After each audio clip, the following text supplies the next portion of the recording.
Friday Rest Mid-Life in the Forbidden Library, and she's 3D today.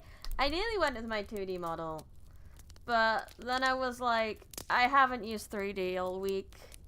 This is a nice one because I can use my... I don't have to sit there with a controller the whole time, so I can speak with my hands a lot more. So it's more fun to be 3D in the reading streams, which you think it wouldn't. You think it'd be another way around, or maybe I'd need to do a motion control thing for 3D, but no. 3D is fun to read with. Yeah. Welcome everyone. Welcome. I need to scroll up because I did lots of stuff in the chat to test things. Thank you for putting up with me. Welcome to Oversize Phantom, Red Candy Guy, Xnam, Lucas, welcome. Gesticulating, yes. Gesticulating sounds like it should be lewd, but it's not. We need 3D Christmas assets. Yes, it's not quite December yet, so we're not getting Christmas stuff until December. I refuse to have Christmas stuff on my stream until December. So not until then, but I probably will go hunting for some 3D Christmassy stuff. Some Christmas decorations and this little bit of the library. And it'll be lovely. Hello, Vahilin! Unlike Tesco. Unlike Tesco. Yeah. You had to reschedule your grandma's funeral to make it to the stream. Priorities! Good evening, everyone. Gonna look while driving in a few minutes. Well, you're probably driving by the time I read that message. May you have a wonderful drive. May there be little to no assholes on the road in front of you. May they all be asleep and you have just the sensible people on the road. Then there was me testing these. Just kidding. My nan's been dead for ages, but I totally would. I assumed you were kidding. I know I can be a little gullible at times, but I assumed that one. I feel really guilty if you actually did that, though. Please don't. Please never do that. Sorry, entire family. My Oshi is on. Wait, I'm not even your Oshi. I'm not a potato anymore. Yeah, sensible people on the road, just like me. Definitely not like you. That was another thing. I'm glad. If it was postponing your nan's funeral, at least someone's already dead and you're not killing more people. Righty-o. I don't have any books this week to add to my Books Until Freedom. I've really slowed down on my webtoon reading recently. I don't know. I think my brain's gotten a bit bored of it, which is poop. I really want to keep being interested, but sometimes my brain hops off the train and I cannot control it. However, what I have been doing is playing the Pokemon card game app a lot, and that's been really fun. That's been the main distraction, actually. I've been opening packs of cards and having fun. It's great. I highly recommend it if you're into Pokemon. Unless you have a crippling gacha addiction, then I really don't, because it'd be too easy. It gives you 2 free packs a day, and I could see how easy it would be to fall down. So yeah, crippling gacha addiction, no. A general love for Pokemon cards and Pokemon card battles, yes, it's great. Anyway, that's been my week. Hello. Wuthering Heights is what we're reading. And I've been trying to remember what happens. We're in a big flashback right now, if I remember correctly. Nelly, the best character, is giving our main character a little bit of the down low of the past dramas of the estate that is Wuthering Heights. Thanks to you reading this, I've had my love of gothic stories rekindled. Yay! So I've been reading Sheridan Le Fanu stories over this week. Oh, that's fun.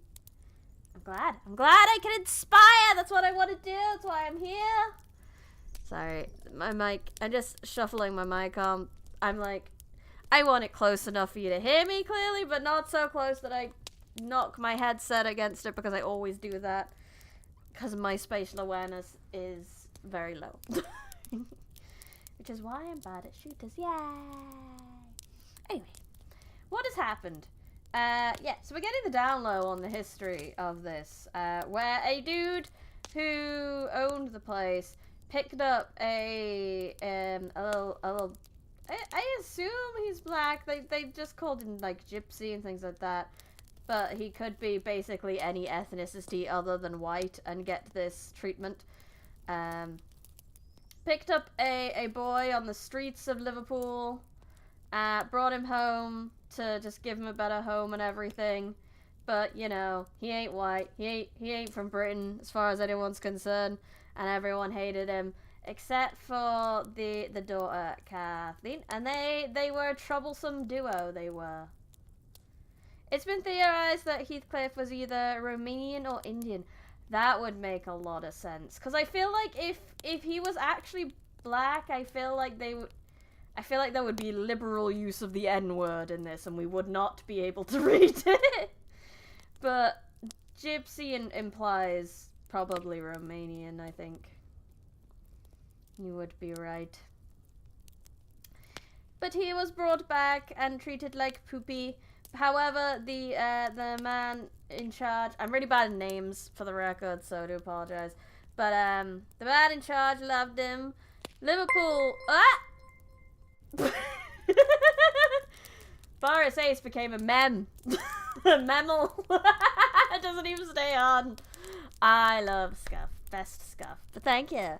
Liverpool was disappointing. Number of pools with livers. That's true. There aren't many pools with livers in Liverpool. However, there is, well, many other wonderful things. Liverpool, where I buy most of my manga. Oh no! No, you're just a becamer. You're too large. You're not even a mem. You're not even a memel. You're just a becamer. A memel.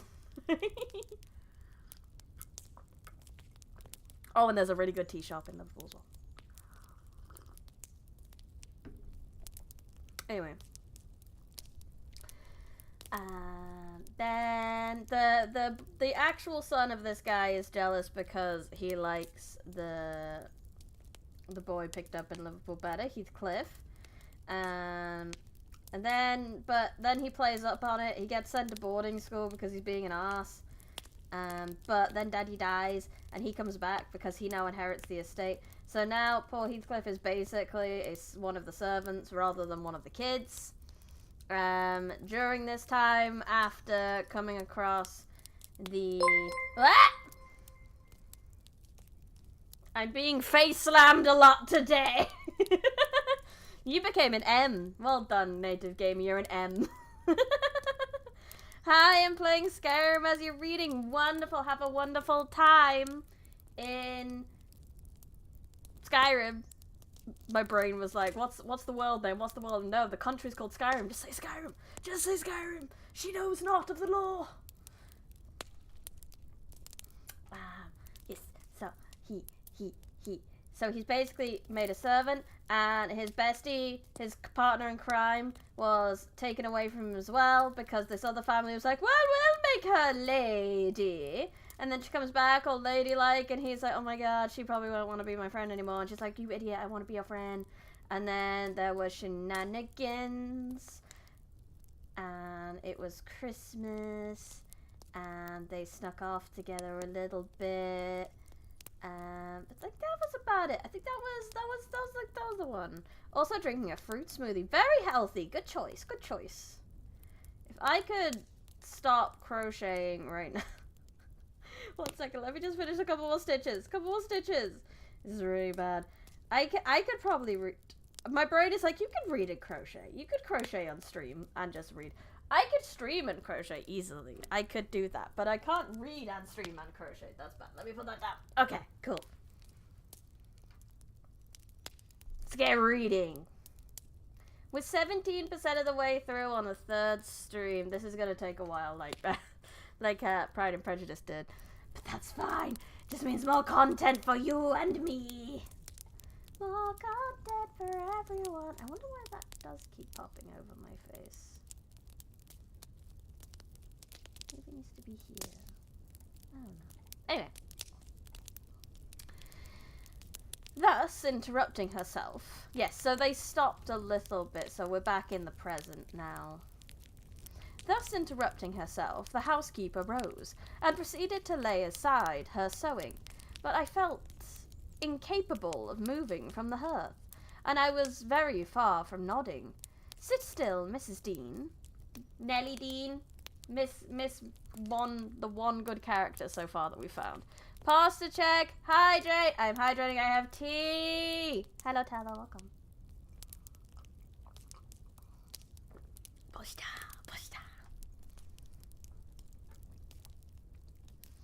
I cried. Do sit another half hour. I've done just right to tell the story leisurely. That is the method I like, and you must finish it in the same style. I am interested in every character you have mentioned, more or less. Brony, hey you're finally awake. You were trying to cross the Forbidden Library, right? Walked right into the Guardian's ambush, same as us. And they came her over there.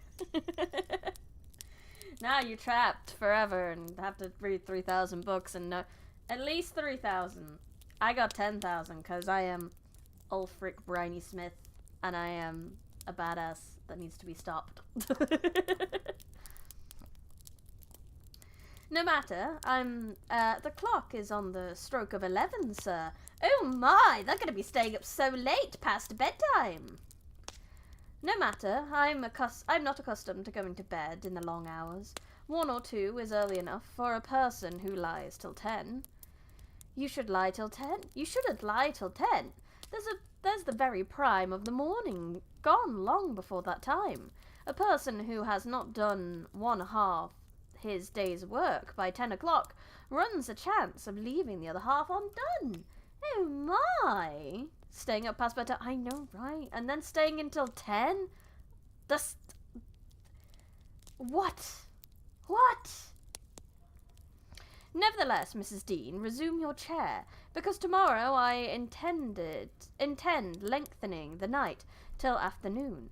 I prognosticate for myself an obstinate cold, at least. Oh my god.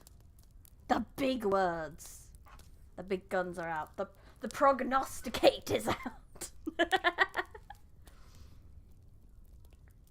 Fusroda.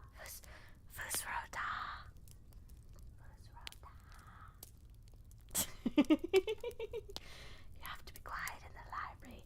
Your Fusrodas must only be whispered. I'm an adult. I have no need for bedtime, which is why I go to sleep at 8 every night like a good boy. Yes! As an adult, we have the right to choose an early bedtime. We have the right to choose whatever we want to get snuggled up in the big comfy bed with the big comfy duvets and the big comfy pillows. Why would we ever want to procrastinate going to bed? The bed is the best place in the world. It is comfortable, and nothing can hurt you when you're under the blankets. Reality means nothing. Finances mean nothing. Snuggles and sleep mean everything.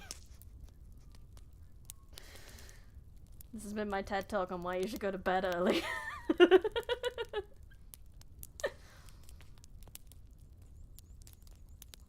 I hope not, sir. Well, you must allow me to leap over some 3 years. During that space, Mrs. Earnshaw... No, I'll allow nothing of the sort. No! You must tell me every single detail about this household now. I will allow nothing of the sort. You are acquainted with the mood of mind in which, if you were seated alone, and the cat licking its kitten on the rug before you, you would watch the operation so intently that puss's neglect of one ear would put you seriously out of temper. A terrible lazy mood, I should say. On the contrary, a tiresome active one. It is mine at present, and therefore, continually, minutely, I perceive that people in these regions acquire over people in towns the value that a spider in a dungeon does over a spider in a cottage, to their various occupants, and yet the deepened attraction is not entirely owing to the situation of the onlooker. They do live more in earnest, more in themselves, and less in surface surface change and frivolous external things. And I fancy a love for life here almost possible, and I was a fixed unbeliever in any love of a year's standing. One state resembles setting a hungry man down to a single dish, on which he may consecrate his entire appetite, and do it by justice. The other introducing him to a table laid out by French cooks. He can perhaps extract as much enjoyment from the whole, but each part is a mere atom in his regard and remembrance. That is a very, very, very, very, very fancy way to go, I don't want to wait for the rest of the story, madam! Tell it to me now! This is me! This is me right now after watching the latest episode of Arcane. Madam! I will stay up if you will tell me the story! I can't believe we have to wait a week. Anyone who doesn't know and has been watching Arcane, Season 2 is out, and it's really good. Suffer with me! Watch all the episodes now. Maybe not now, after the stream. So that you can suffer the wait with me, because it was upsetting. Very upsetting. I need to know everything about these weirdos. It's an end. I mean, there's been a whole book about these weirdos. It's clearly an entertaining story. Oh, here we are, the same as anywhere else. When you get to know us, observed Mrs. Dean, somewhat puzzled at my speech. I don't want to risk getting sucked into the league hole. Just know that the game's never gonna be as good as anything else that League does. It won't. I mean, I've looked at the wiki after Arcane, but I know I never want to touch the game. Just don't touch the game. Just, the league hole's okay. It's just, don't play it. Excuse me, I responded. You, my good friend, are a striking evidence against that assertion, expecting a few provincialisms of slight consequence. You have no marks of the manner which I am habituated to consider as peculiar to your class. I am sure you have thought a great deal more than the generality of servants think. You have been compelled to cultivate your reflective faculties for want of occasion for frittering your life away in silly rituals. My God, this man has he has the speech of a daisy field, so flowery. Get him. You had me. The game's never gonna be good. Game's never gonna be good. They do so many other things with League that are so much better than the game. That, like, why do I feel a little rotated here? I feel, can I rotate myself? No. I mean, that's kind of right, but not what I'm looking for. Woo! I feel, like, slanted, and I don't know why. Maybe that's better. Maybe, am I leaning? I think I'm just naturally leaning that way. I think that's why I feel slanted. There we go. I feel a bit more upright now. There we go. Mrs. Dean laughed.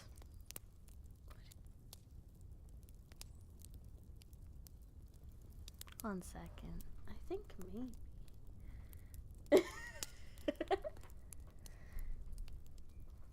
There you go. Maybe. I certainly esteem myself a steady, reasonable kind of body, she said. Not exactly living among the hills and seeing one set of faces and one series of actions from year's end to year's end. But I have undergone sharp discipline which has taught me wisdom. And then... Oh no, sorry. I did the thing that I do in Ruiner where I press the space bar when I'm not supposed to. I think Britain's tilting to the left. Yeah, that one makes sense.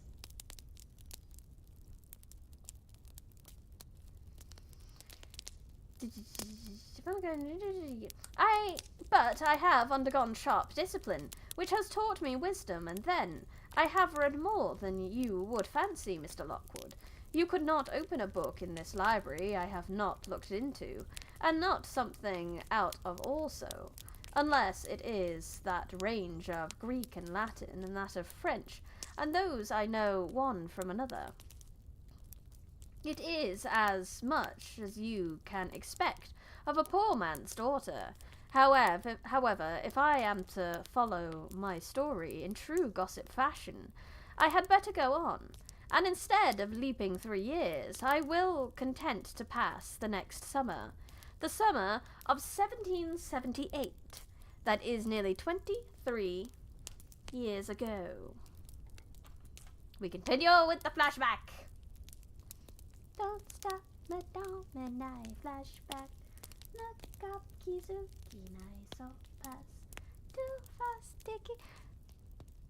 Sorry. That, every time I say flashback, that song pops into my head. It is the opening of an anime that I believe is on Amazon Prime called Kokoku.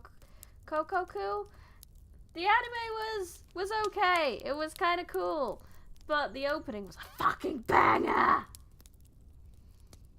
On the morning of a fine June day, my first bonny little nursling. Let me try this again.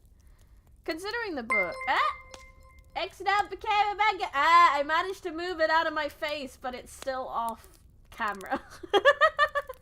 Consider the book. I sure hope you like flashbacks. Well, I will learn to love them. On the morning of a fine June day, my first bonny nursling, and the last of the ancient Earnshaw stock, was born. We were busy with the hay in a faraway field, when the girl that usually brought our breakfasts came running in an hour too soon, across the meadow and up the lane, calling me as she ran. "Oh, such a grand barn!" she pointed out. "The finest lad that ever breathed. But the doctor says Mrs. mustn't go. He says she's been in a consumption these many months. I heard him tell Mr. Hindley, and now she has nothing to keep her, and she'll be dead before the winter. You must come home directly. You are to nurse it, Nelly, to feed it with sugar and milk, and to take care of it, day and night. I wish I were you, because it will be all yours when there is no Mrs. Oh no, Nelly basically has a baba. But she is very ill, I asked, flinging down my rake and untying my bonnet. I guess she is, yet she looks bravely, replied the girl, and she talks as if she thought of living to see it grow a man. She's out of her head for joy. It's such a beauty. If I were her, I'm certain I should not die. I should get better at the bare sight of it, in spite of Kenneth. I was fairly mad at him. Dame Archer brought the cherub down to master in the house, and his face just began to light up, when the old croacher stepped forward, and says he, "Earnshaw, it's a blessing your wife has been spared to leave you this son. When she came, I felt convinced we should keep her long, and now I must tell you the winter will probably finish her. Don't take on and fret about it too much. It can't be helped, and besides, you should have known better than to choose such a rush of a lass." Ah, yes, because when he came back with a girl. Like, he'd married in secret. So now he's had a baba with her.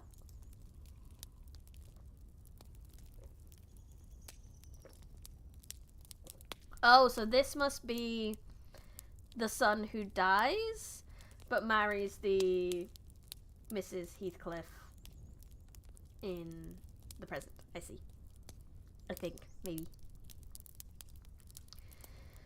"And what did the master answer?" I inquired. "I think he swore, but I didn't mind him. I was straining to see the barn."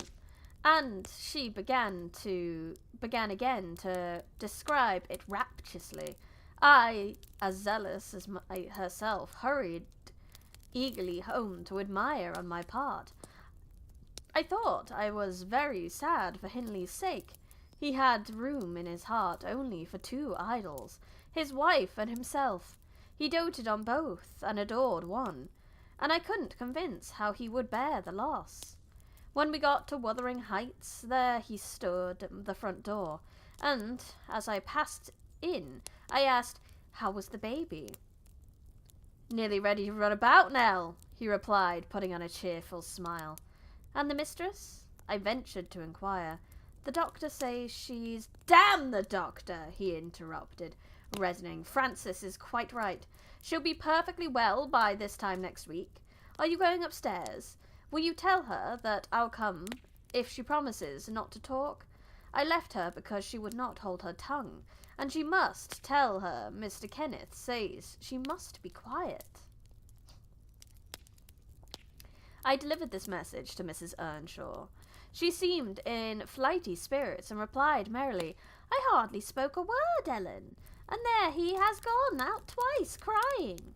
Well, say, I promise I won't speak, but that does not bind me to not laugh at him. Ha ha!" Poor soul. Within a week of her death, that gay heart never failed her, and her husband persisted doggedly, nay furiously, in affirming her health improved every day. When Kenneth warned him that his medicines were useless at that stage of the malady, and he needn't put him to further expense by attending her, he retorted, "I know you need not. She's well. She does not want any more attendance from you. She never was in a consumption. It was a fever. It is gone. Her pulse is as slow as mine now, and her cheek as cool." 18th century copium. But bro just doesn't want his wife to die. Bless him. He told his wife the same story, and she seemed to believe him. But one night, while leaning on his shoulder, in the act of saying she thought she would be able to get up tomorrow, a fit of coughing took her. A very slight one. He raised her in his arms. She put her 2 hands out about his neck. Her face changed, and she was dead. Oh, God. What is it with this place and people just dying next to the people who, like, care about them the most? Just, like, people dying in a really traumatic way for everyone else. Ugh. As the girl had anticipated, the child, Hareton, fell wholly into my hands. It's the 18th century. Trauma for everyone! Mr. Earnshaw, provided he saw him healthy and never heard him cry, was contented as far as regarded him. For himself, he grew desperate. His sorrow was that kind that will not lament. He neither wept nor prayed. He cursed and defied, execrated God and man, and gave himself up to reckless dissipation. You have to make sure to make waves when you exit society. You have to traumatize all of your friends and family so they won't forget you.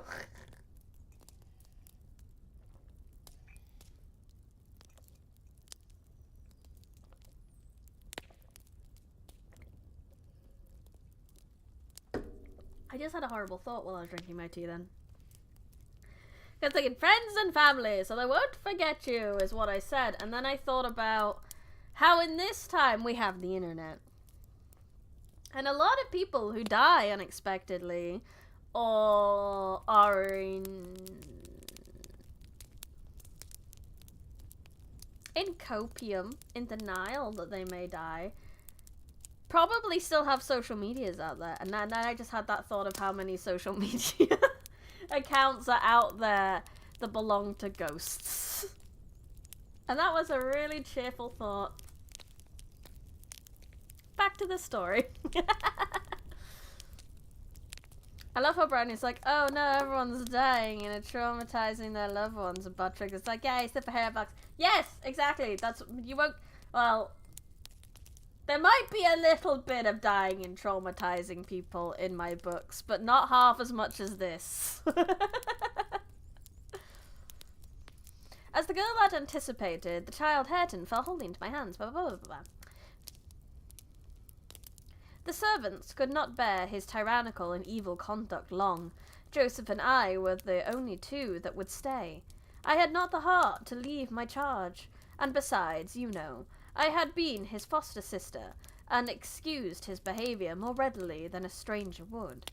Joseph remained to hector over tenants and labourers, and because it was his vocation to be where he had plenty of wickedness to reprove. And we're only 17% of the way through. Imagine all the suffering and trauma that awaits us yet. Yay!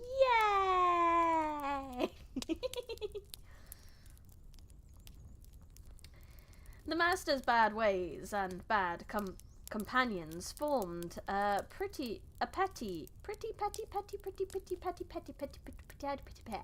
example for Catherine and Heathcliff. His treatment of the latter was enough to make a fiend of a saint. And truly it appeared as if the lad were possessed of something diabolical at that period. He delighted to witness Hindley's degrading himself past redemption, and became daily more notable for savage sulliness and ferocity. I could not half tell what an infernal house we had. The curate dropped calling, and nobody decent came near us. At last, unless Edgar Linton's visit to Miss Cathy might be an exception. At 15, she was the queen of the countryside.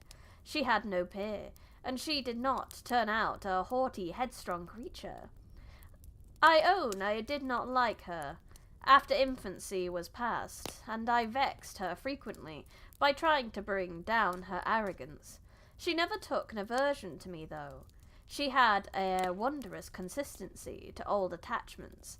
Even Heathcliff kept his hold on her affections unalterably, and young Linton, with all his superiority, found it difficult to make an equally deep impression. He was my late master. That is his portrait over the fireplace. It used to hang on one side, and his wife on the other, but hers had been removed, or else you might see something of what she was. Can you make that out? Mrs. Dean raised the candle, and I discerned a soft-featured face, exceedingly resembling the young lady at the Heights, but more pensive and amiable in expression. It formed a sweet picture. The long light hair curled slightly on the temples. The eyes were large and serious, the figure almost too graceful. I did not marvel how Catherine Earnshaw could forget her first friend for such an individual. I marvelled much how he, with a mind to correspond with this person, could fancy my idea of Catherine Earnshaw. A very agreeable portrait, I observed to the housekeeper. Is it like? Yes, she answered, but he looked better when he was animated. That is his everyday countenance. He wanted spirit in general. Catherine had kept up her acquaintance with the Lintons since her 5 weeks' residence among them, and as she had no temptation to show her rough side in their company, and had the sense to be ashamed of being rude where she experienced such invariable courtesy, she imposed unwittingly on the old lady and gentleman by her ingenuous cordiality, gained the admiration of Isabella, and the heart and soul of her brother, acquisition that flattered her from the first, for she was full of admiration, and led her to adopt the double character without entirely intending to deceive anyone. In the place where she heard Heathcliff termed a vulgar young ruffian and worse than a brute, she took care not to act like him. But at home she had small inclination to practice politeness, and would be laughed at and restrained by unruly nature, when it would bring her neither credit nor praise. Mr. Edgar seldom mustered courage to visit Wuthering Heights openly. He had a terror of Earnshaw's reputation, and shrunk from encountering him, and yet he was always received with our best attempts at civility. Attempts. The master himself avoided offending him, knowing why he came, and if he could not be gracious, kept out of the way. I rather think his appearance there was distasteful to Catherine. She was not artful, never played the coquette? I'm not sure what that it says. And had evidently an objection to her two friends meeting at all. For when Heathcliff expressed contempt of Linton in his presence, she could not half concede, as she did his absence. And when Linton evidenced disgust and antipathy to Heathcliff, she dared not treat his sentiments with indifference, as if depreciation of her playmate were of scarcely any consequence to her. I've had many a laugh at her perplexities and untold troubles, which she vainly strove to hide from my mockery. That sounds ill-natured, but she was so proud. It became really impossible to pity her distress, till she should be chastened into more humility. She did bring herself finally to confess and confide in me.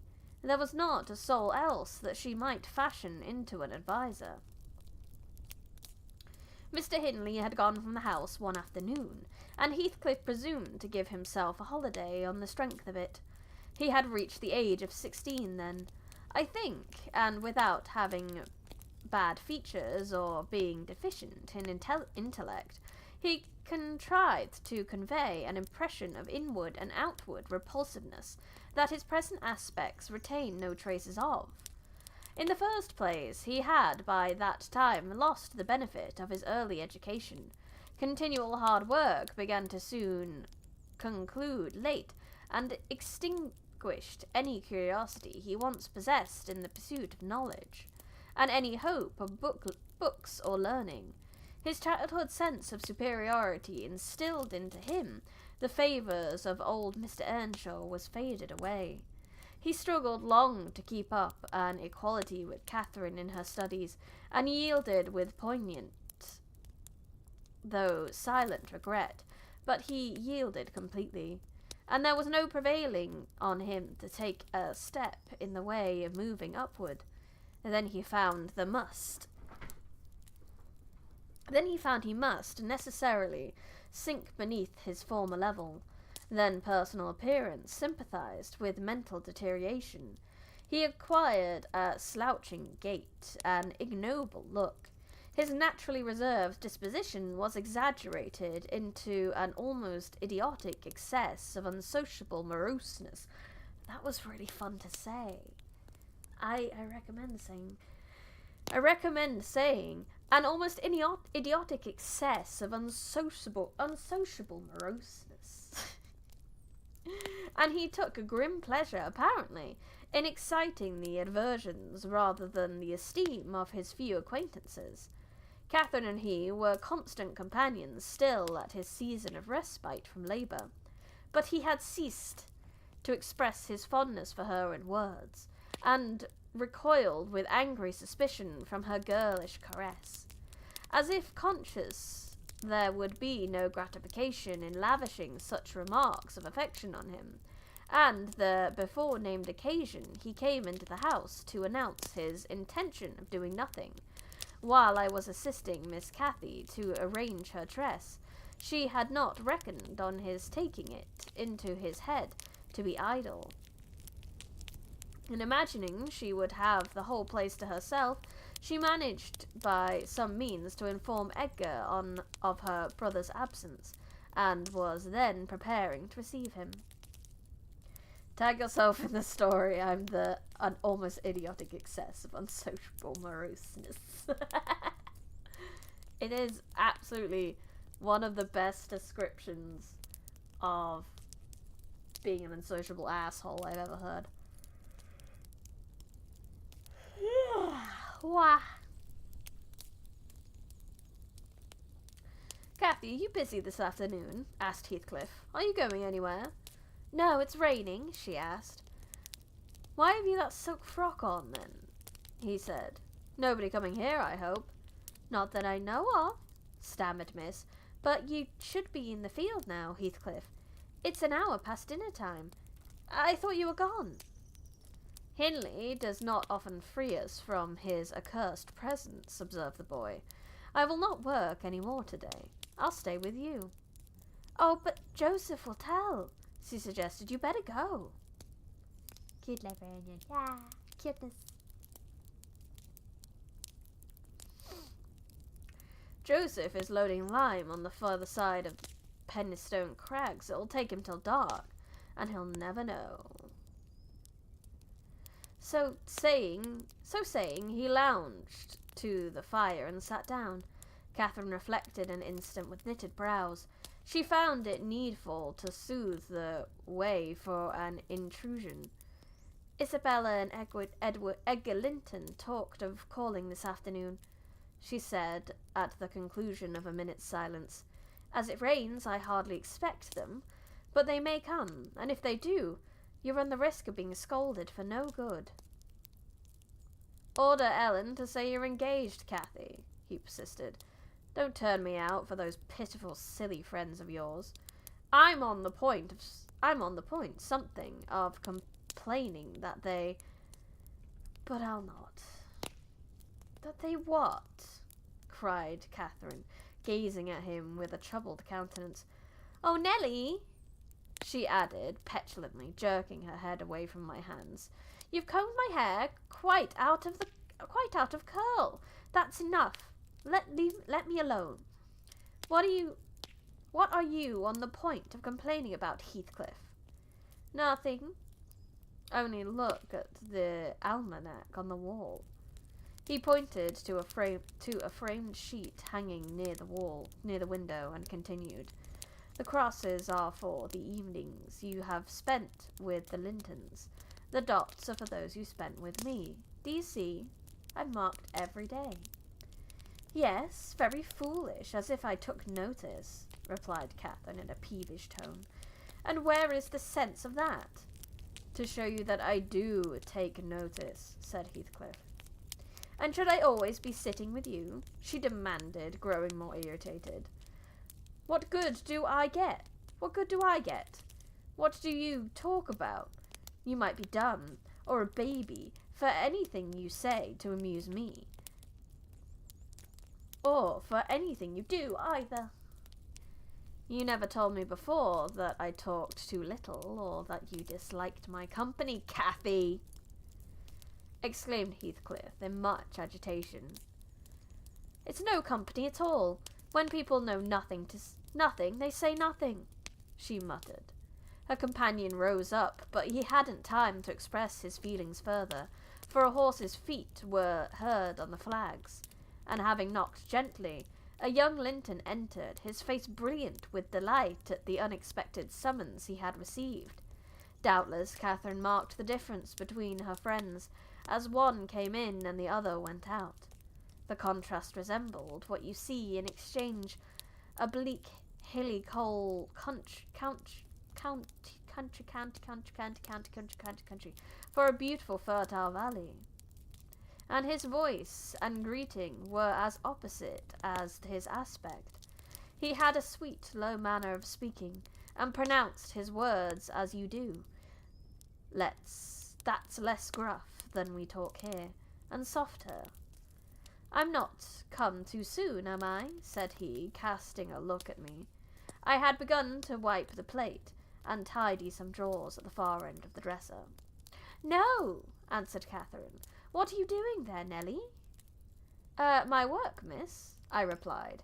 Mr. Hindley have given me directions to make a third party in any private visits Linton choose to pay.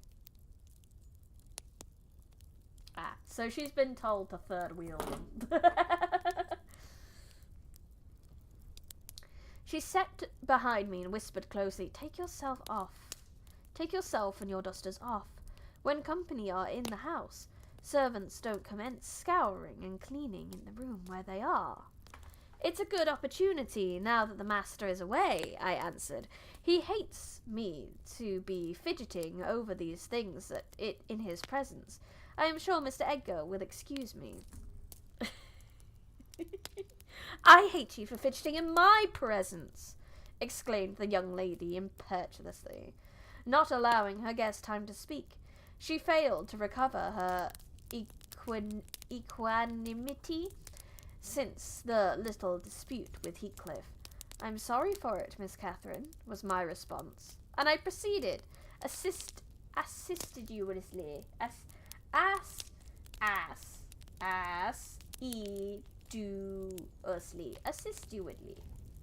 with my occupation.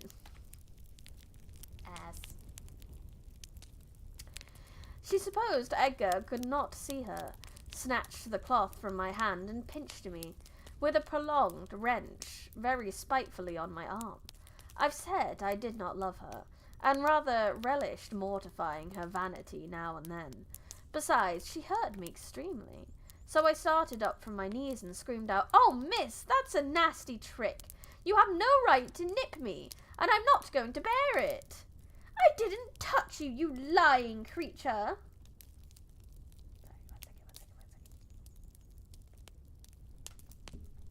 She cried, her fingers tingling to repeat the act, and her ears red with rage. She never had power to conceal her passion. It was always set her whole complexion ablaze. That's familiar. What's that, then? I retorted, showing a decided purple witness to refute. She stamped her foot, wavered a moment, and then, irresistibly impelled by the naughty spirit within her, slapped me on the cheek, a stinging blow that filled both eyes with water. "Catherine, love, Catherine!" interposed Linton, greatly shocked by the double fault of falsehood and violence which his idol had committed. "Leave the room, Ellen!" she repeated, trembling all over. Little Hareton, who followed me everywhere, and was sitting near me on the floor at seeing my tears, committed crying himself, and wobbled out complaints against wicked Aunt Cathy, which drew her fury on to his unlucky head. She seized his shoulders and shook him till the poor child waxed livid, and Edgar thoughtlessly laid hold of her hands to deliver him. In an instant one was wrung free, and the astonished young man felt it applied over his own ear in a way that could not be mistaken for jest. He drew back in consternation. I lifted Hareton in my arms and walked off to the kitchen with him, leaving the door of communication open, for I was curious to watch how they would settle their disagreement. The insulted visitor moved to the spot where he had laid his hat, pale with a quivering lip. Good to know Wuthering Heights has always been the way it is. Yeah, it's always been a mess. That's right, I said to myself. Take warning and be gone. It's a kindness to let you have a glimpse of her genuine disposition. Where are you going? Demanded Catherine, advancing to the door. He swerved inside and attempted to pass. You must not go, she exclaimed energetically. I must and shall, he repeated in a subdued voice. No, she persisted, grabbing the handle. Not yet, Edgar Linton, sit down. You shall not leave me in that temper. I should be miserable all night, and I won't be miserable for you. I can stay. Can I stay after you have struck me? Asked Linton. Catherine was mute. You've made me afraid and ashamed of you, he continued. I'll not come here again. Get it? Yes, this is what she gets. Her eyes began to glisten and her lids to twinkle. And you told me a deliberate untruth, said he. I didn't, she cried, recovering her speech. I did nothing deliberately. Well, go, if you please. Get away. And now I'll cry. I'll cry myself sick. And it's all your fault. Me. Hello, Griffin. Welcome. Wave, yay! She dropped down on her knees by a chair and set to weeping in a serious earnest. Edgar persevered in his resolution as far as the court. There he lingered. I resolved to encourage him. "Miss is dreadfully wayward, sir," I called out. "As bad as any unmarred child. You'd better be riding home, or else she'll be sick, only to grieve us." The soft thing looked askance through the window. He possessed the power to depart as much as a cat possessed the power to leave a mouse half-killed, or a half-eaten bird. I thought there would be no saving him. He's doomed, and flies to his face. And so it was. He turned abruptly, hastened into the house again, shut the door behind him, and when I went in a while after to inform them that Earnshaw had come home, rabid drunk, ready to pull the whole place about our ears, his ordinary frame of mind in that condition, I saw the quarrel of merely affected closer intimacy had broken the outworks of youthful timidity, and enabled them to forsake the disguise of friendship and confess themselves as lovers. Oh no. That's the opposite of what we wanted. That's not her just desserts. That's worse. I guess now he knows what he's getting into, so I mean, at that point, it's basically, it's his own fault now. Hello, Jabba, welcome. Hello. Intelligence of Mr. Hindley's arrival drove Linton speedily to his house, and Catherine to her chamber. I went to hide little Hareton, and to take the shot out of the master's fowling piece, which he was fond of playing with in insane excitement, to the hazard of the lives of any who provoked him, or even attracted his notice too much. And I had hit upon the plan of removing it, that he might do less mischief if he did go the length of firing the gun. Oh my! Oh no, Master's home, hide the children and unload the guns!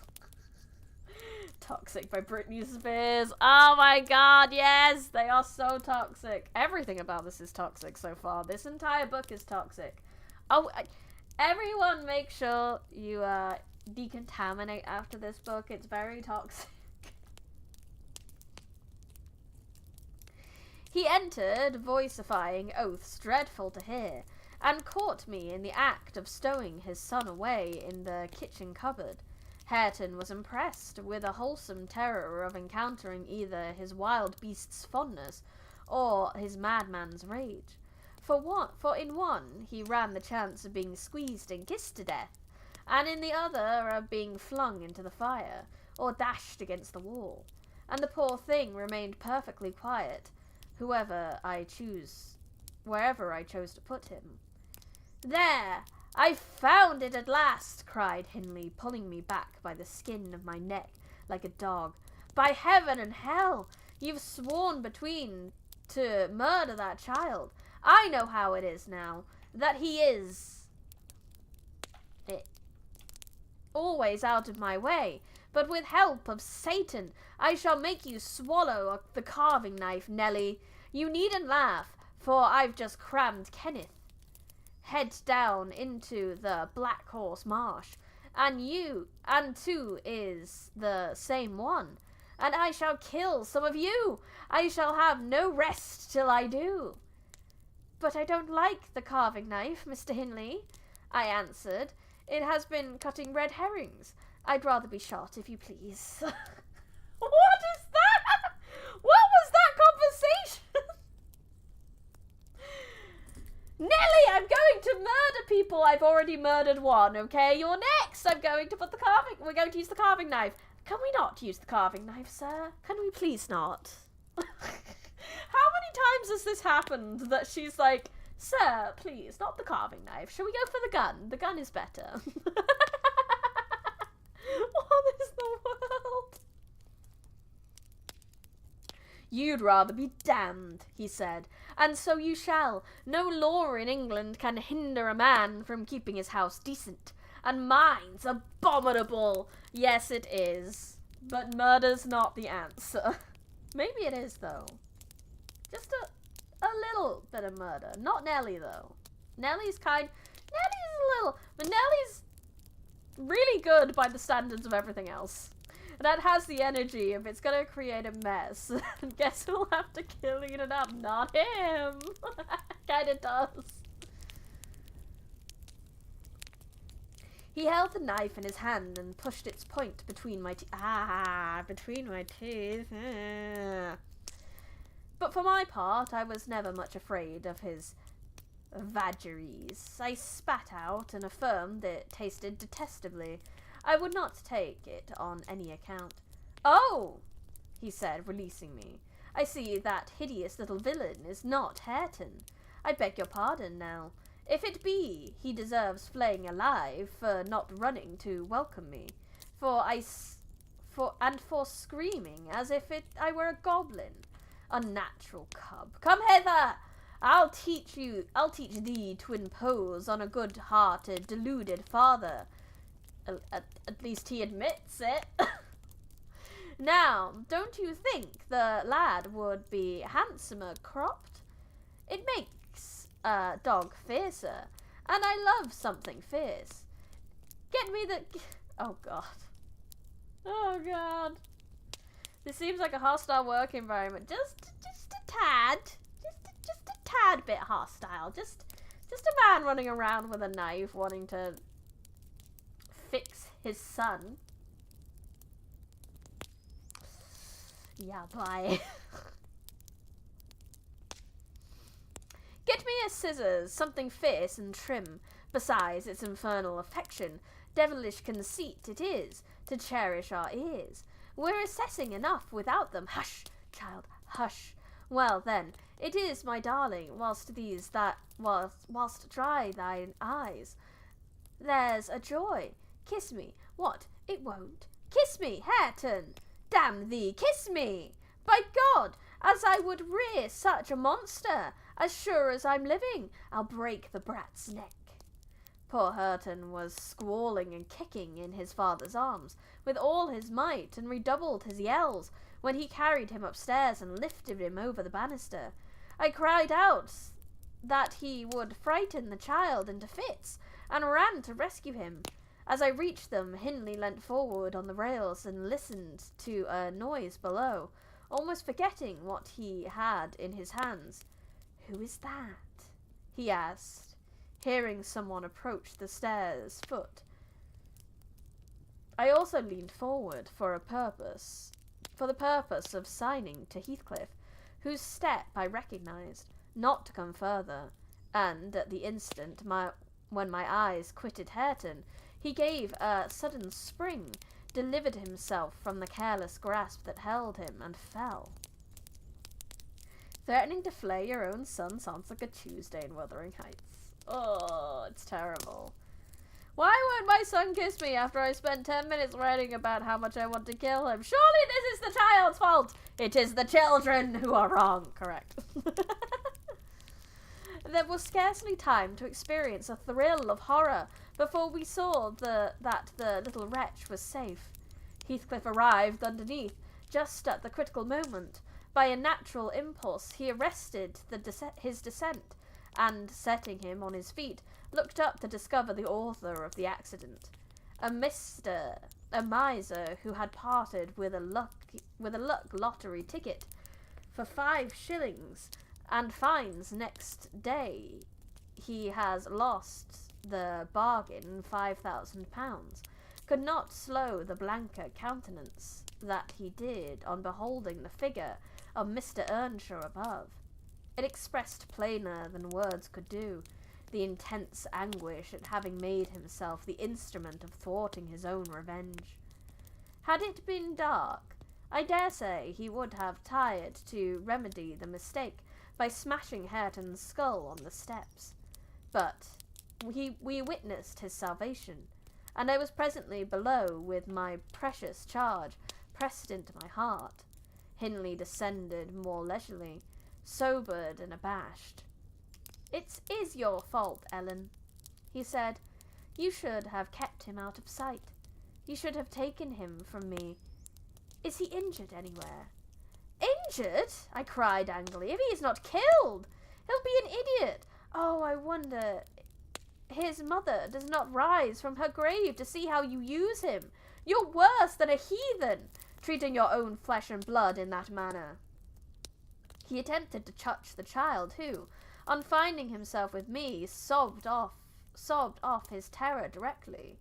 At the first finger his father laid on him, however, he shrieked again louder than before, and struggled as if he would go into convulsions. "You shall not meddle with him," I continued. "He hates you. They all hate you. That's the truth. A happy family you have, and a petty state you're to come." "I shall not come to a prettier yet, Nelly." A prettier? Yeah, it was pretty, not petty. They're very similar looking words. Laughed the misguided man, recovering his hardness. "At present, convey yourself and him away. And hark you, Heathcliff, clear you two quite from my reach and hearing. I wouldn't murder you tonight, unless perhaps I set the house on fire. But that's as my fancy goes."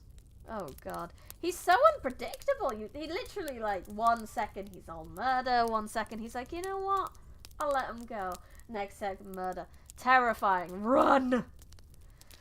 While saying this, he took a pint bottle of brandy from the dresser and poured some into a tumbler. "Nay, don't," I entreated. "Mr. Hindley, do not take warning. I have mercy on this fortunate boy, if you care nothing for yourself." "Anyone will do better for him than I shall," he answered. "Have mercy on your own soul," I said, endeavouring to snatch the glass from his hand. "Not I! On the contrary, I shall have great pleasure in sending it to perdition to punish its maker," I exclaimed to the blasphemer. "Here's to its hearty damnation." He drank the spirits and impatiently bade us to go, terminating his command with a sequel of horrid imprecations too bad to repeat or remember. "It's a pity he cannot kill himself with drink," observed Heathcliff. I mean, he can. Did they not know back then that drink was as bad for you as it is? Observed Heathcliff, muttering an echo of curses back when the door was shut. He's doing his very utmost, but his constitution defies him. Mr. Kenneth says he would wager his mare that he'll outlive any man on this side of Glimmerton, and go to the grave a hoary sinner, unless some happy chance out of the common course before him. I went into the kitchen and sat down to lull my little lamb to sleep. Heathcliff, as I thought, walked through to the barn. It turned out afterwards that he only got as far as the other side, the settle, when he flung himself on a bench by the wall, removed from the fire, and remained silent. I was rocking Hareton on my knee, and humming a song that began, "It was fair in the night, and the barnies scrat. The mither beneath the mools heard that," when Miss Cathy, who listened to the hubbub from her room, put her head in and whispered, "Are you alone, Nelly?" Uh-oh. I wouldn't trust Cathy alone with Nelly right now. What if she's still mad? But then they did make up and do some smooching afterwards, so she might be happy with Nelly because she got the confession out of Linton, so who knows? "Yes, miss," I replied. She entered and approached the hearth. I, supposing she was going to say nothing, looked up. The expression of her face seemed disturbed and anxious. I wouldn't trust anyone alone with Nelly at this point. That's a good point. There's at least... Heathcliff is maybe the one least likely to hurt her right now. Her lips were half asunder, as if she meant to speak, and she drew her breath, but it escaped in a sigh instead of a sentence. I resumed my song, not having forgotten her recent behaviour. "Where's Heathcliff?" she said, interrupting me. "About his work in the stable," was my answer. He did not contradict me. Perhaps he had fallen into a doze. There followed another long pause, during which I perceived a drop or two trickle from Catherine's cheek to the flags. Is she sorry for her shameful conduct? I asked myself. That will be a novelty, but she may come to the point as she will. I shan't help her. No, she felt small trouble regarding any subject save her own concerns. "Oh dear," she cried at last, "I am very unhappy." "A pity." "Oh, friend, I am so unhappy and crying." "A pity." Oh, I need to use that. I observed. "You're hard to please, so many friends and so few cares. Can't make yourself content. Nelly, will you keep a secret for me?" She pursued, kneeling down by me and lifting her winsome eyes to my face with that sort of look which turns off bad temper, even when one has all the right in the world to indulge it. "Is it worth keeping?" I inquired, less sulkily. "YouTube no longer automatically updates chat for me. I thought it was all Twitch chat comments. Oh no! What are you doing, YouTube? Why are you being silly?" "Yes, and it worries me, and I must let it out. I want to know what I should do. Today, Edgar Linton has asked me to marry him, and I've given him an answer. Now, before I tell you whether it was a consent or a denial, you tell me which it ought to have been." "Really, Miss Catherine, how can I know?" I replied. "To be sure, considering the exhibition you performed in his presence this afternoon, I might say it would be wise to refuse him. Since he asked you after that, he must either be hopelessly stupid or a venturesome fool." "If you talk so, I won't tell you any more," she returned, peevishly rising to her feet. "I accepted him, Nelly. Be quick and say whether I was wrong." You accepted him? Then what good is it at discussing the matter? You have pledged your word. I cannot retract.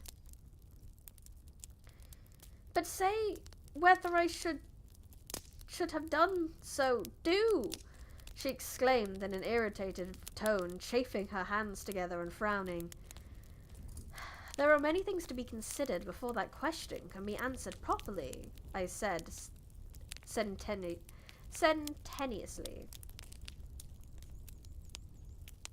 "Why ask for my opinion if you already did it? Exactly!" "First and foremost, do you love Mr. Edgar?" "Who can help it? Of course I do," she answered. Then I put her through the following catechism for a girl of 22. It was not injudicious. "Why do you love him, Miss Cathy?" "Nonsense, I do. That's sufficient." She just wants, she doesn't know whether she's done the right thing. Maybe she did that thing, you know, when you say yes in the moment and then you think about it afterwards, you're like, wait a minute.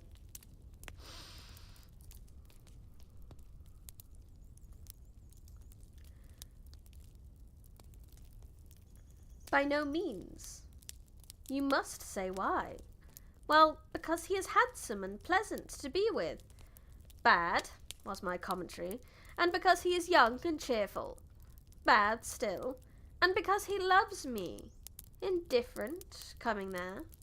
"And he will be rich, and I shall like to be the greatest woman of the neighbourhood, and I shall be proud of having such a husband." "Worst of all, And now, say how you love him. As everybody loves. You're silly, Nelly. Not at all. Answer. I love the ground under his feet, and the air over his head, and everything he touches, and every word he says. I love all his looks, and all his actions, and him entirely, altogether. There, now.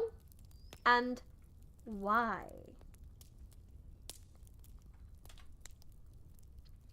Nay, you are making a jest of it. It is exceedingly ill-natured. It's no jest to me, said the young lady, scowling and turning her face to the fire. A second, you to blow my nose.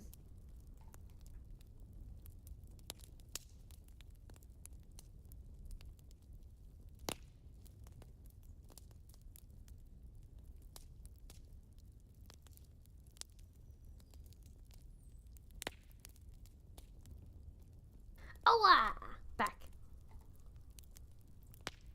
I'm far from jesting, Miss Catherine, I replied. You love Mr. Edgar because he is handsome and young and cheerful and rich and loves you. The last, however, goes for nothing. You would love him without that, probably, and with it you wouldn't, unless he possessed the 4 former attractions. No, to be sure not. I should only pity him. Hate him, perhaps, if he were ugly as a clown. But there are several other handsome, rich young men in the world, handsomer possibly, and richer than he is. That should hinder you from loving them. If there are any, they are out of my way. I've seen none like Edgar. You may see some, and he won't always be handsome and young, and may not always be rich. He is now, and I have only to do with the present. I wish you would speak rationally. What? You're talking about my future when we're talking about marriage? What?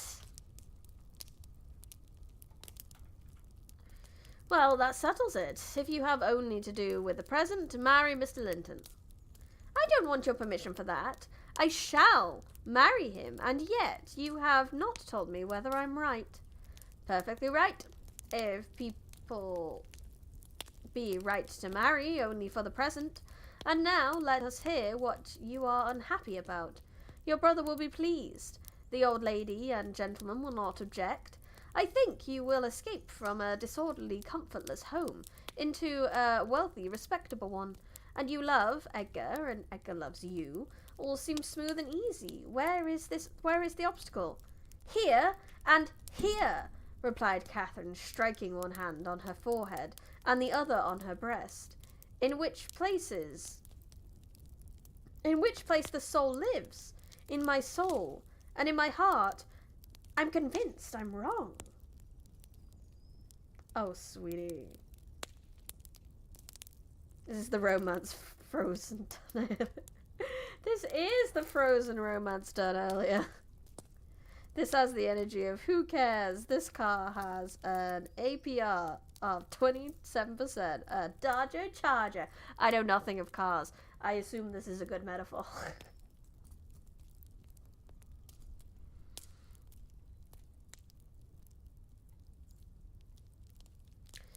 That's very strange. I cannot make it out. It's my secret, but if you will not mock me, I'll explain it. I can't do it distinctly, but I'll give you a feeling of how I feel. She seated herself by me again. Her countenance grew sadder and graver, and her clasped hands trembled. Nelly, do you ever dream queer dreams? She said, suddenly, after some minutes' reflection. Yes, now and then, I answered. And so do I. I've dreamt in my life dreams that have stayed with me, even ever after, and changed my ideas. They've gone through and through me, like wine through water, and altered the colour of my mind. And this is one. I'm going to tell it, but take care not to smile at any part of it. Queer isn't gay? Queer isn't gay? Queer isn't gay? I know queer can just mean strange, so, I mean, it could be either. It's a stereotype of being young and being performance car, ignoring the fact that you're going to be paying way out of the nose on the interest rate. Ah, makes sense, makes sense. Thank you for explaining.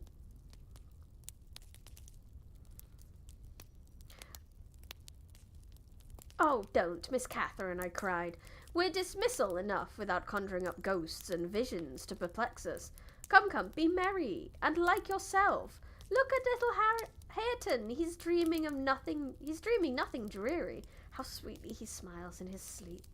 Yes, and how sweetly his father curses in his solitude. You remember him, I dare say, when he was just such another as that chubby little thing, nearly as young and innocent. However, Nelly, I shall oblige you to listen. It's not long, and I've no power to be merry tonight. I won't hear it, I won't hear it, I repeated hastily. I was superstitious about dreams then, and I am still, and Catherine had an unusual gloom in her aspect that made me dread something from which I might shape a prophecy, and foresee a fearful catastrophe. She was vexed, but she did not proceed, apparently taking up another subject she recommended in a short time. If I were in heaven, Nelly, I should be extremely miserable. He's dreaming of his father skinning him alive. Tell me if I'm right or wrong, lists a bunch of points of consideration ignored. Romancer! Basically, this poor girl doesn't know what her life... She's like, yes, it makes sense. He is totally wonderful and everything. Yep. I don't actually love him, do I? I'm just saying it, but I don't love him. Because you are not fit to go there, I answered. All sinners would be miserable in heaven. But it is not for that. I dreamt once I was there. I tell you, I won't hearken to your dreams, Miss Catherine. Go to bed. I'll go to bed, I interrupted again. She laughed and held me down, for I made a motion to leave my chair. This is nothing, she cried. I was only going to say that heaven did not seem to be my home, and I broke my heart with weeping to come back to earth. And the angels were so angry that they flung me out into the middle of the hearth on top of Wuthering Heights, where I woke sobbing for joy. That will do to explain my secret as well as the other. I've no more business to marry Edgar Linton than I have to be in heaven. And if the wicked man in there had not brought Heathcliff so low, I should have thought of it. It would degrade me to marry Heathcliff now, so he shall never know how I love him. No, it's not gay, but oh, it would have been so much more fun if it was gay and it was Nelly she liked. But no, yes, this is the 18th century literature. Of course, it's not gay. So he shall never know how I love him, and that not because he's handsome, Nelly, because he's more myself than I am. Whatever our souls are made of, his and mine are the same, and Linton's is as different as a moonbeam from lightning, from frost from fire. This speech ended, I became sensible of Heathcliff's presence. Oh, he heard! Having noticed a slight movement, I turned my head and saw him rise from the bench and steal out noiselessly. He had listened till he heard Catherine say it would degrade her to marry him, and then he stayed to hear no further. My companion, sitting on the ground, was peeved by the back of the settle from remarking his presence or departure. But I started. I bade her rush. Why? She asked, gazing nervously around. Joseph is here, I answered, catching opportunity, the roll of his cartwheels up the road, and Heathcliff will come in with him. I'm not sure whether he were at the door this moment. Oh, he couldn't overhear me at the door, said she. Give me Hareton while you get the supper, and when it is ready, ask me to sup with you. I want to cheat my uncomfortable conscience, and be convinced that Heathcliff has no notion of these things. He has not, has he? He does not know what being in love is. I see no reason that he should not know, as well as you, I returned. And if you are his choice, he'll be the most unfortunate creature that was ever born. As soon as you become Mrs. Linton, he loses friend and love and all. Have you considered how you'll bear the separation, and how he'll bear to be quite deserted in the world, because Miss Catherine, he is quite deserted, we separated, she exclaimed with an accent of indignation. Who is to separate us, pray? They'll meet the fate of Milo, not as long as I live, Ellen, for no mortal creature, every Linton on the face of the earth, might melt into nothing before I could consent to forsake Heathcliff. Oh, that's not what I intend. That's not what I mean. I shouldn't be Mrs. Linton, were such a price demanded. He'll be as much of me as he has been all his lifetime. Edgar must shake off this antipathy and tolerate him at least. He will, when he learns my true feelings towards him.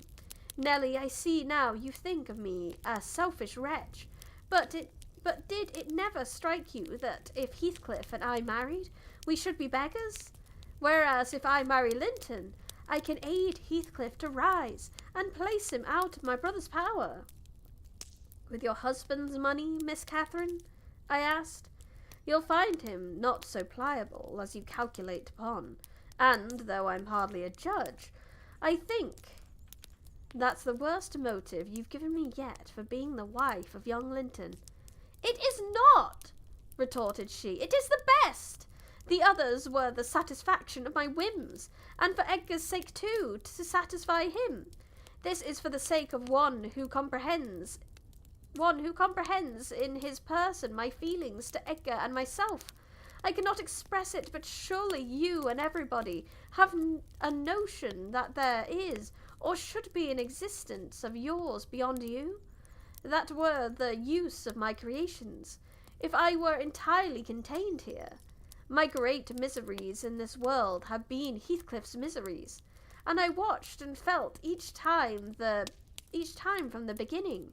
My great thought of in living is himself. If all else perished and he remained, I should still continue to be. And if all else remained, and he were annihilated, the universe would turn into a mighty stranger. I should not seem a part of it. My love for Linton is like the foliage in the woods. Time will change it. I'm well aware, as winter changes the trees. My love for Heathcliff resembles the eternal rocks beneath, a source of little visible delight, but necessary. Nelly, I am Heathcliff. He's always in my mind, not as a pleasure any more than I am always a pleasure to myself, but as my own being. So don't talk of our separation again. It is impractical, and... She paused and hid her face in the folds of my gown, but I jerked it forcibly away. I was out of my patience with her folly. If I can make any sense of your nonsense, miss, I said, it only goes to convince me that you are ignorant of the duties you undertake in marrying, or else that you are wicked. You are a wicked, unprincipled girl. But trouble me with no more secrets. I'll not promise to keep them. You'll keep that? She asked eagerly. No, I'll not promise, I repeated.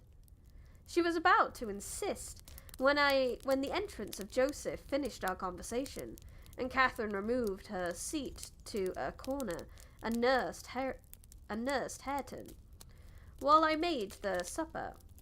After it was cooked, my fellow servant and I began to quarrel who should carry some to Mr. Hindley. Yeah, that's fair. No, you go serve supper to the crazy man. No, you go serve supper to the crazy man. Unless it's Carmilla, then it's really gay, but also vampires. I want to read Carmilla. I very much do. That is on the list. I'm not selfish. I just want to marry a man I don't love so I can still have the man of lower standing all to myself without lowering myself to his level. That totally makes sense. Yeah. Catherine does not strike me as a smart lady.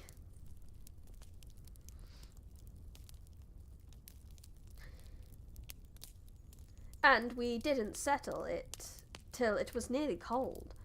When we came to the agreement that we would let him ask if he wanted any, for we feared particularly to go into his presence when he had been some time alone.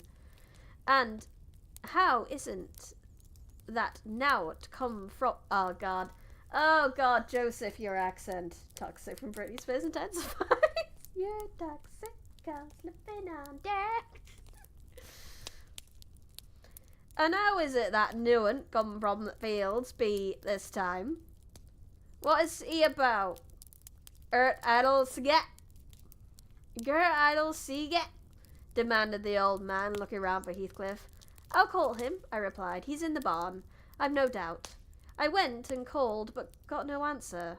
On returning, I whispered to Catherine that he had heard a good part of what she said, I was sure, and told how I saw him quit the kitchen just as she complained of her brother's conduct regarding him.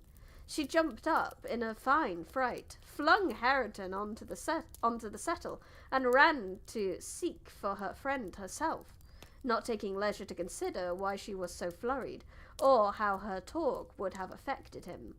She was absent such a while that Joseph proposed that we should wait no longer. He cunningly conjectured they were staying away in order to avoid hearing his protracted blessing. They were ill enough for only foul manners. Foul manners!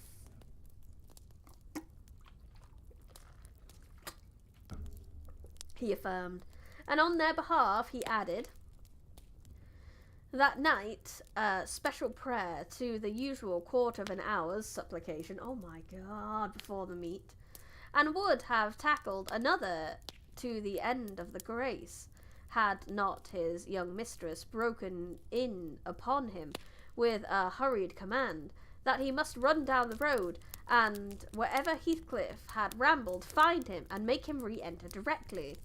I want to speak with him. I must, before I go upstairs, she said, and the gate is open. He is somewhere out of hearing, for he would not reply, though I shouted at the top of the fold as loud as I could. Joseph objected at first. She was much too earnest in, however, to suffer contradiction. And at last he placed his hat on his head and walked grumbling forth. Meantime, Catherine paced up and down the floor, exclaiming, I wonder where he is. I wonder where he can be. What did I say, Nelly? I've forgotten. Was he vexed at my bad humour this afternoon? Dear, tell me what I've said to grieve him. I wish he'd come. I do wish he would. What a noise for nothing, I cried, though rather uneasy myself. What a trifle scares you? It's surely no great concern of alarm that Heathcliff should take a moonlight saunter on the moors, or even lie too sulky to speak to us in the hayloft. I'll engage he's lurking there. See if I don't ferret him out. I departed to renew my search. Its result was disappointment, and Joseph's quest ended the same. Yon lads gets war and war, and war and war, observed he on re-entering.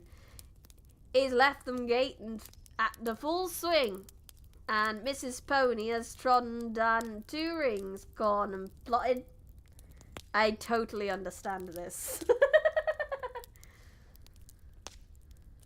Although rating onto the meadow, Ash on diver, twit master, all play and devil to morn, and he'll do weel.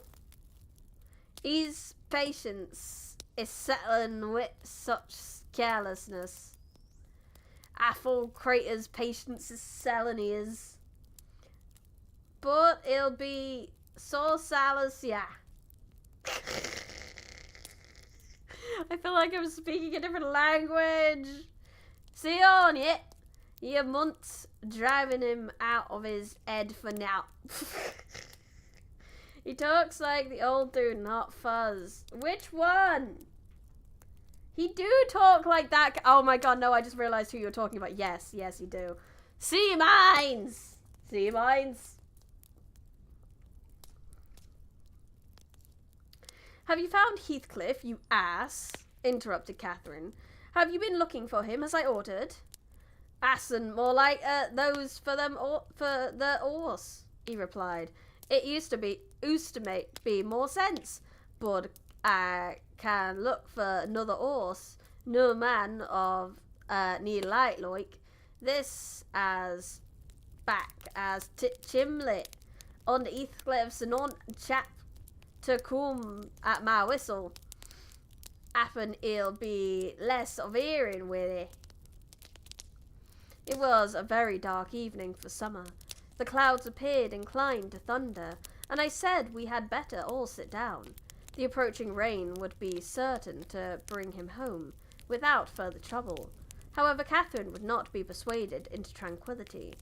She kept wandering to and fro, from the gate to the door, in a state of agitation which permitted no response, and at length took up a permanent station on one side of the wall near the road, where, heedless of my exultations and the growing thunder and the great drops that began to plash around her, she remained calling at intervals, and then listening, and then crying outright.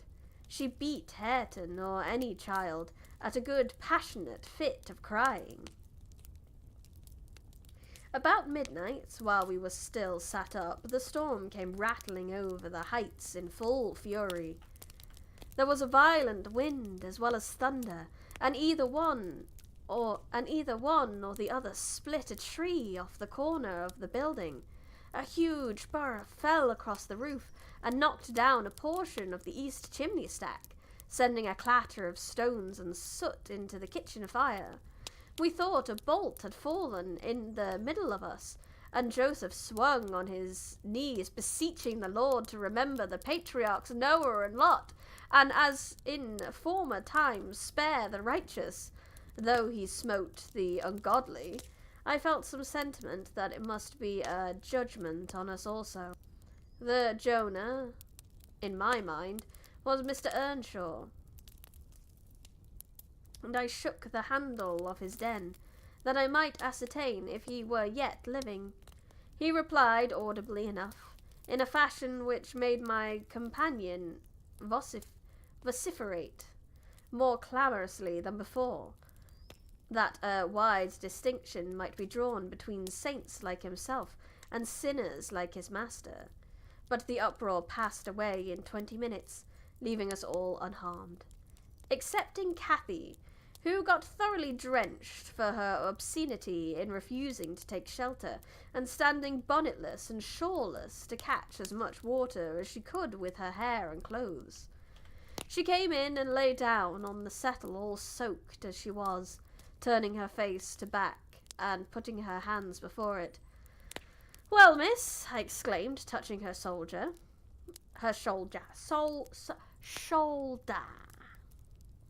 "Are you not bent on getting your death, are you? Do you know what o'clock it is?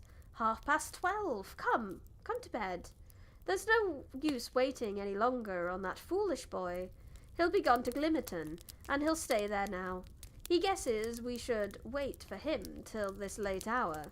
At least he guesses that only Mr. Hindley would be up, and he'd rather avoid having the door opened by the master." Nay, he's none at Glimmerton," said Oh, I thought that was her talking. Nay, he's none at Glimmerton," said Joseph. "He's never wonder, but he's at the bottom of the bog oil. His visitation weren't for naught, and would have ye to look out, miss. You must be next. Thanks heaven for all.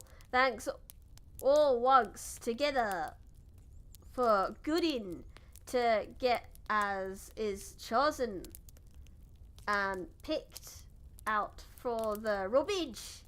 Yeah, now wet to scripture says. God, I definitely wouldn't want him reading scripture to me. And he began quoting several texts, referring us to chapters and verses where we might find them. I, having vainly begged the wilful girl to rise and remove her wet things, left him preaching and her shivering, and betook myself to bed with little Hareton, who slept as fast as if everyone had been sleeping around him. I heard Joseph read on while afterwards.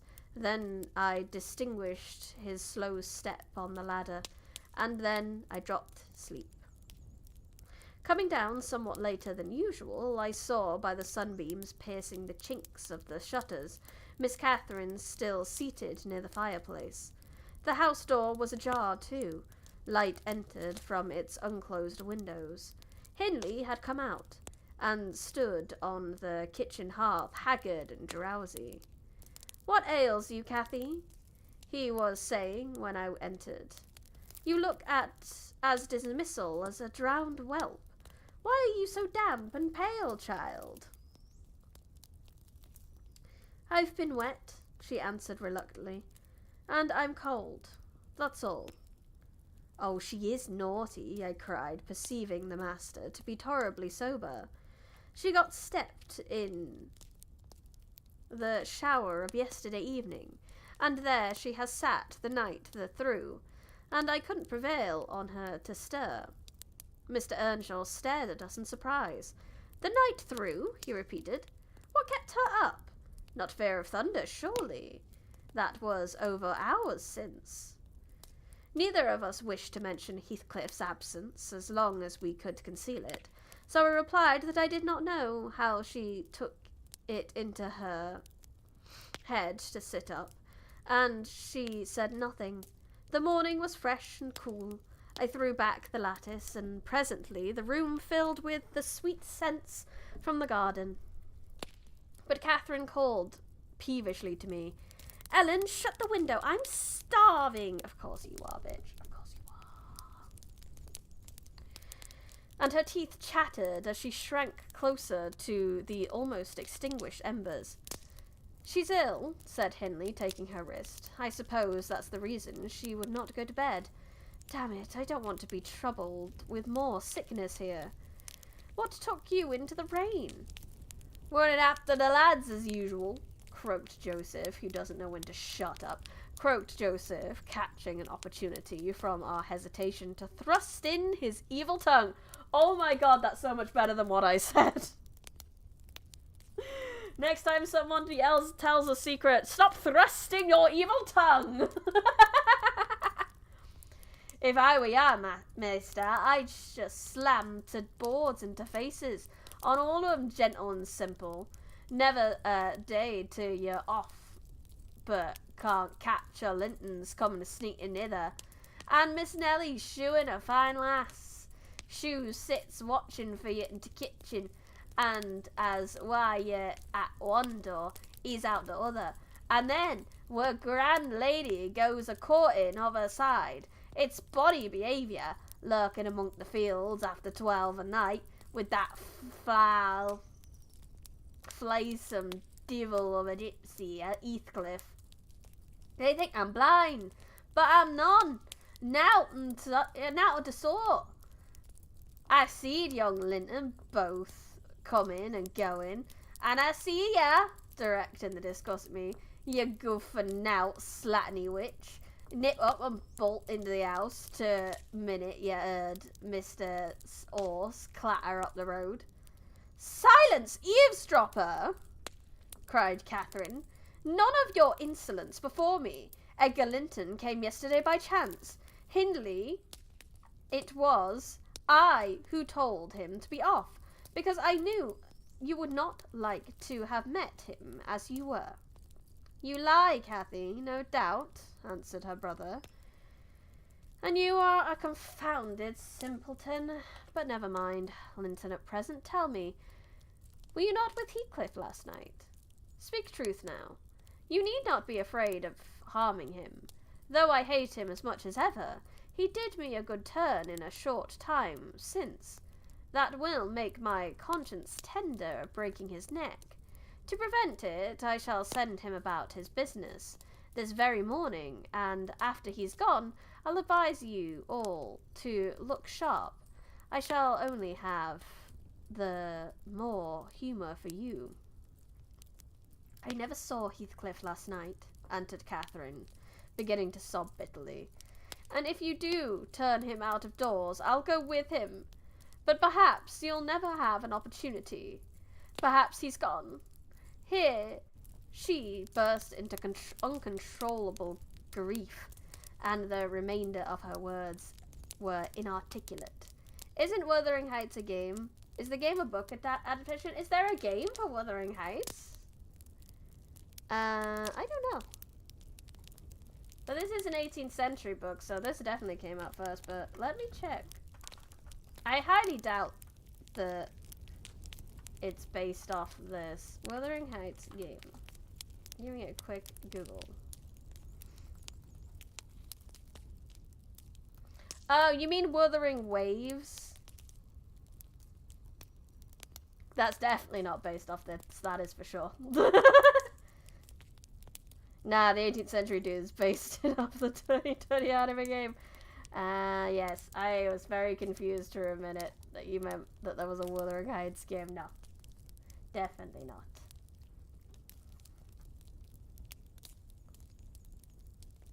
Hindley lavished on her a torrent of scornful abuse and bade her get to her room immediately, or she shouldn't cry for nothing. I obliged her to obey, and I shall never forget what a scene she acted when she reached her chamber. It terrified me. I thought she was going mad. I begged Joseph to run for the doctor. It proved the commencement of delirium. Mr. Kenneth, as soon as I saw her, pronounced her dangerously ill. She had a fever. He bled her, and he told her to he told me to let her live on the whey and water gruel, and take care she did not throw herself downstairs or out of the window. And then he left. Oh, God. Oh, Lordy. For he had enough to do in the parish, where 2 or 3 miles was the ordinary distance between cottage and cottage. Though I cannot say I made a gentle nurse, and Joseph and the master were no better, and though our patient was as wearisome and headstrong as a patient could be, she weathered it, though. Old Mrs. Linton paid us several visits, to be sure, and set things to rights, and scolded and ordered us all, and when Catherine was convalescent, she insisted on conveying her to Thrushcross, the worst word to say in the world, Thrushcross Grange, for which deliverance we were very grateful. But the poor dame had reason to repent her kindness. She and her husband both took the fever, and died within a few days of each. What? So she went over to Thrushcross to recover, and then, like, infected them, and they died? What? Our young lady returned to us saucier and more passionate and haughtier than ever. Heathcliff had never been heard of since the evening of the thunderstorm, and one day I had the misfortune, when she had provoked me exceedingly, to lay the blame of his disappearance on her, where indeed it belonged, as she well knew. From that period, for several months, she ceased to hold any communication with me, save the relation of a mere servant. Joseph fell under a ban as well. Also, he would speak his mind and lecture her all the same, as if she were a little girl, and she esteemed herself a woman and our mistress, and though that her recent illness gave her a claim to be treated with consideration. Then the doctor had said that she would not bear crossing much. She ought to have her own way, and it was nothing less than murder in her eyes for anyone to presume to stand up and contradict her.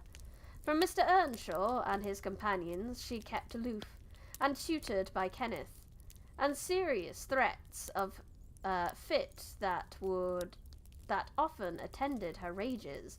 Her brother allowed her whatever she pleased to demand, and generally avoiding aggravating her fiery temper. Holy shit. So the man who was seriously, absolutely psychotic and wanting to flay his own child is now terrified of his sister, who is somehow gone even more psychotic. I was curious and went to look it up. The humoral review on disease didn't get debunked or replaced until about a decade after this book. Oh, fascinating.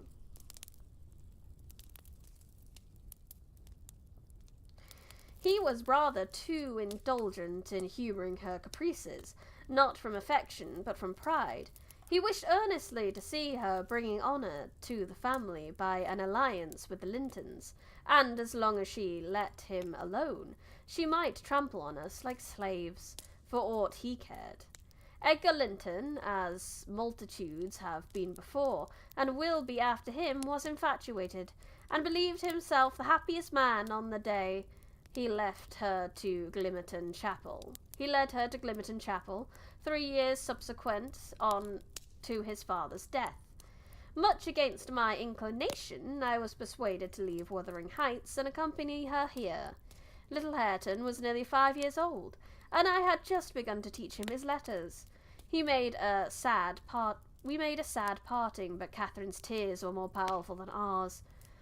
When I refused to go, and when she found her entreaties did not move me, she went lamenting on her husband and brother. The former offered me munificent wages, the latter ordered me to pack up. He wanted no woman in the house, he said, now that there was no mistress. And as to Hareton, the curate should take him in hand by and by. And so I had no choice left to do as I was ordered. I told the master he got rid of all decent people, only to ruin a little faster. I kissed Hareton goodbye, and since then he has been a stranger. It's very queer to think it, but I've no doubt he has completely forgotten all about Ellen Dean, and that he was ever more than all the world to her, and she to him. Oh no! That's so sad. Well, that family certain has an affinity for going all grown on each other. Yes, they do. I think there's maybe some genetic mental illnesses in this family. That much is for certain. At this point of the housekeeper's story, she chanced to glance towards the timepiece over the chimney, and was in amazement on seeing the minute hand measure 1:30. She would not. So it was nearly midnight. I think it was like 11:30 when they spoke. Considering we've spent about 2 hours reading that, and so she spent about 2 hours speaking it, we have passed the same amount of time as in the book reading it. That's quite fun, actually. Weirdly meta. Turns out it's a cursed object they keep hidden behind the fireplace. That would make sense. Some kind of old god nonsense. She would not hear of staying a second longer. In truth, I felt rather disposed to defer the sequel of her narrative myself, and now that she is vanished to her rest, I have meditated for another hour or two. I shall summon courage to go also, in spite of aching laziness of head and limbs. Bro, why bother? Don't bother going. What? Here's the biggest question. Why bother ever going to Wuthering Heights? It's literally the worst place on the planet.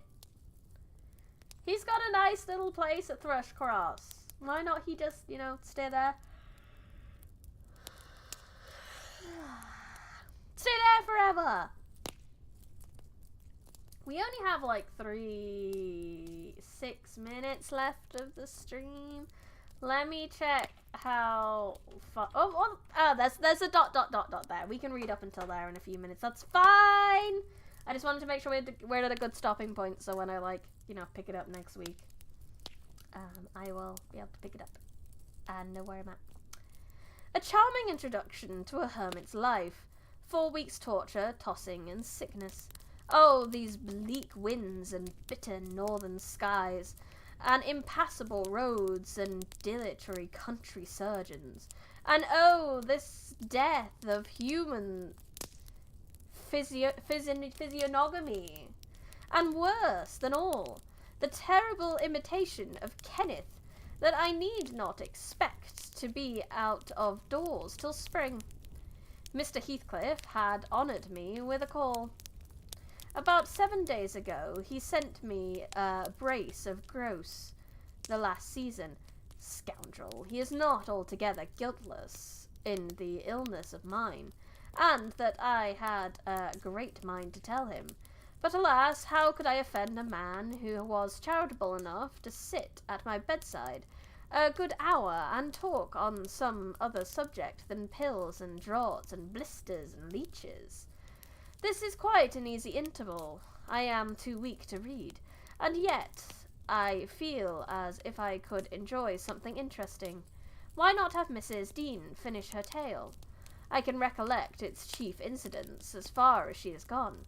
Yes, I remember her hero had run off, and never been heard of for 3 years, and the heroine was married. I'll ring. She'll be delighted to find me capable of talking cheerfully. Mrs. Dean came. It wants 20 minutes, sir, to taking the medicine, she commenced. Away with it, I replied. I desire to have... The doctor says you must drop the powders. With all my heart. Don't interrupt me. Come and take your seat. Keep your fingers from that bitter phalanx of vials. Draw your knitting out of your pocket. That'll do.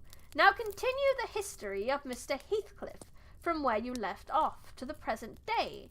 Did he finish his education on the contingent and come back a gentleman, or did he get a Caesar's place at college, or escape to America and earn honours by drawing blood from his foster country, or make a fortune more prominently on the English highways? He may have done little in all these vocations, Mr. Lockwood, but I couldn't give my word for any. I stated before that I didn't know how he gained his money. Neither am I aware of the means he took to raise his mind from the savage ignorance to which it was sunk. But with your leave, I'll proceed in my own fashion, if you think it will amuse and not weary you. Are you feeling much better this morning? Much. That's good news. America, the wildest and darkest of all countries. Yeah. Well, definitely the wildest. I think it's because America is where a lot of media gets made. Every country knows far too much about America than they need to, and not enough about everyone else's country.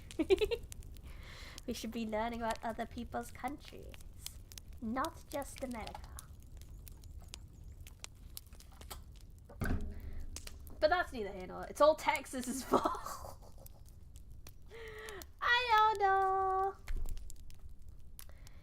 For now, though, what I do know is that is the cultural exports is a powerful thing. It is. It's very powerful.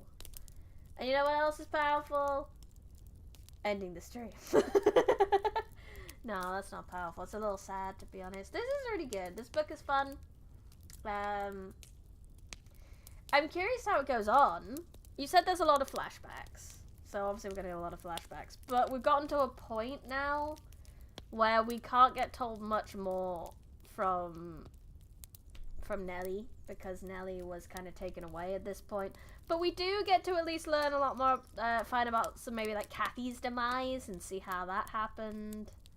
And then maybe we'll get the fill-in of the other stuff from like Mrs. Heathcliff. And maybe Heathcliff himself will tell us some things. Who knows? This feels like, you know how like Dark Souls is like everything's already happened and you just find it out as you go? This feels like the book equivalent of that, where it's like nothing's really happened. Mr. Lockwood isn't actually that much of an important character. He's just there to listen while everyone tells you the gossip. I don't know. We'll see. Maybe he's more important later, but that's what it feels like right now. It's all flashback. Don't stop my dome, I flashback. Wuthering Heights is definitely Dark Souls of Victorian literature. Who is Wuthering Heights the Dark Souls of classical English literature? Yes! Snap! You made the same joke! Or Jinx, one of you can't chat anymore. Until you say the other's name. Same wavelength, same brain. Da da da da. But yeah, that's what it feels like. It does feel, in terms of difficulty as well, this feels like it. The big old word, the big chunky words this book uses are very difficult. Like Pride and Prejudice, if I'd read this before Pride and Prejudice would have felt well easy to read. Mr. Collins's speech would have been done in a flash. That has snapped out of chat. No, Boris, come back! Well, you don't have to. The stream is ending. Thank you so much, everyone, for coming. Thank you, everyone in chat. Thank you, anyone who looked. Thank you, anyone who watches the VOD. Really appreciate you coming and interacting with the stream, no matter how you choose to do it. I hope you enjoyed this content of today. If you would like to support me, there are many ways where you can do so. You can do it the ways you can do it for free is mainly liking the video on YouTube. I'm subscribing to the channel, and on Twitch, following the channel. Yay! No, Mr. Boris! Don't die! Don't powder on us. We need you. No! If you would like to support this VTuber in her attempts to make some money and keep the lights on and generally helping her financial situation just be a little better, then you can do that many ways. You can do that via YouTube membership, where you can get emotes, exclusive streams, a Discord channel, and merch discounts. Well, you can do it on Patreon. If you want the Patreon link, you can do !Patreon to get the Patreon link, where you get those exclusive streams and those merch discounts, but you also get a free book and I think you get a fair amount of free shit on Patreon, and short stories every month. Currently, I am putting up a chapter of a bigger story every month called Crystal Cutie, about a girl who gets thrown into an RPG dungeon. She's not prepared for it, but everyone thinks she's cute, every adventurer, even though normal people who haven't been in the dungeons don't think she's cute. It's very strange. Anyway, then there's the Kofi. There's the Kofi where you can either get me to draw some emotes for you, or you can have some short stories in the Kofi shop. And last but not least, there is the merch store, ! Merch for you guys, where you can get ebooks, first edition copies of books I've written, bookmarks, keyrings, t-shirts, a notebook, stickers, and a pillow! Woo! So excited. All excited. You should click all the things and do the ! So you can click all the things. Yay! I'll be back tomorrow, where we will probably be finishing Slay the Princess now. I can't wait to meet our waifu that we have been building to. I won't be able to stream Tuesday next week. There is an important birthday that I must attend, and the rest of the week should be pretty much similar to what's been going on, but I'm cooking some stuff in the background. We're cooking because of Patreon things. If you are a bookworm, or be it Patreon or member, you should check out the last Patreon stream because we cooked something really cool. And it will be coming probably next month because I need some time to put it all together. But it's gonna be fun. I can't wait. I will see you there. I'll see you tomorrow though. For now, that is all I have for you today. Thank you so much for coming. I had fun. No, not happy birthday to me. It's someone else's birthday. It's a family birthday. But I have to attend said birthday. My birthday's in April. But I will see you guys tomorrow. I had fun. I hope you had fun. This has been Brandy Rose Smith, live from the Forbidden Library. She has hands and she will use them. Goodbye.